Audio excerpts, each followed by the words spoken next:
Assalamualaikum warahmatullahi wabarakatuh. Hai semuanya, kembali lagi bersama saya Arin Putri Pitaloka dengan NIM C1B024035. Nah, pada video kali ini saya akan menjelaskan tugas manajemen mutu terpadu yang berkaitan dengan team building dan komunikasi efektif dalam meningkatkan mutu organisasi. Nah, yang pertama, di sini saya akan menjelaskan bagaimana kegagalan komunikasi dapat menyebabkan penurunan kualitas produk. Dalam sebuah organisasi ataupun perusahaan, komunikasi memiliki peran yang sangat penting karena melalui komunikasi, setiap informasi, instruksi, dan standar kerja disampaikan kepada seluruh anggota tim. Komunikasi yang efektif adalah komunikasi yang dapat dipahami dengan jelas oleh penerima sehingga menghasilkan kesamaan makna. Namun, ketika komunikasi tidak berjalan dengan baik, maka informasi yang diterima bisa menjadi tidak lengkap, salah dipahami, atau bahkan tidak tersampaikan. Hal ini dapat menyebabkan kesalahan dalam proses kerja.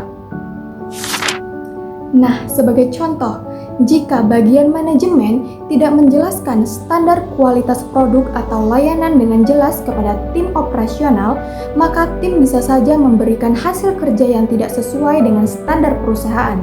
Hal ini tentu dapat menurunkan kualitas produk atau layanan yang diberikan kepada pelanggan. Oleh karena itu, komunikasi yang jelas, akurat, dan konsisten sangat diperlukan agar setiap anggota tim memahami tugas dan tanggung jawab yang baik.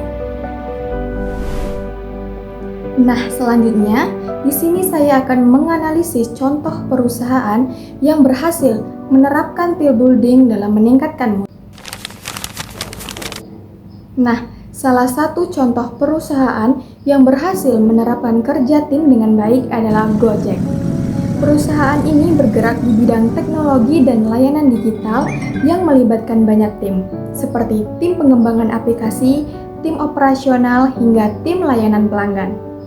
Nah, Gojek untuk menjaga kualitas layanan sangat menekankan pentingnya kerjasama tim dan komunikasi yang baik antar divisi. Setiap tim memiliki peran yang jelas dan saling berkoordinasi untuk memastikan layanan yang diberikan kepada pelanggan berjalan dengan baik.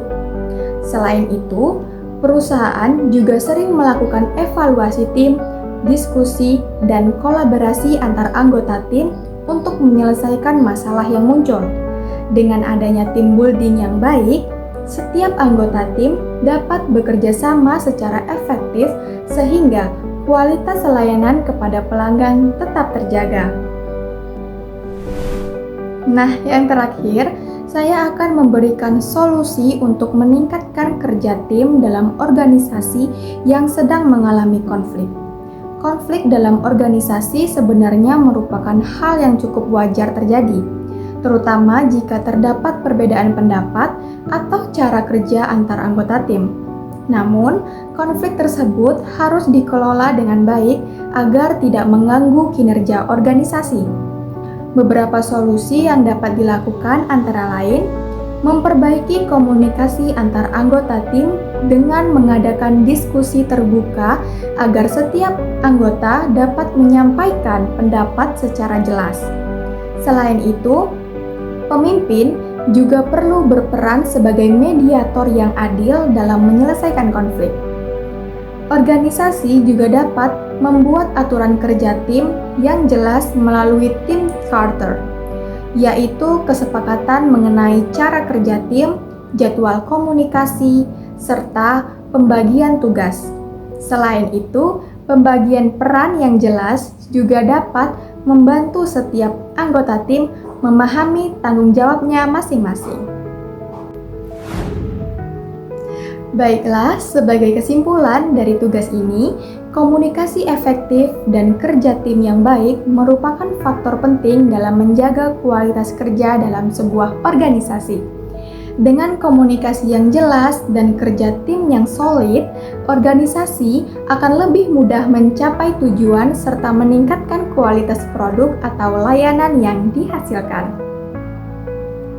Baik, sekian penjelasan dari saya. Apabila ada salah kata, saya mohon maaf.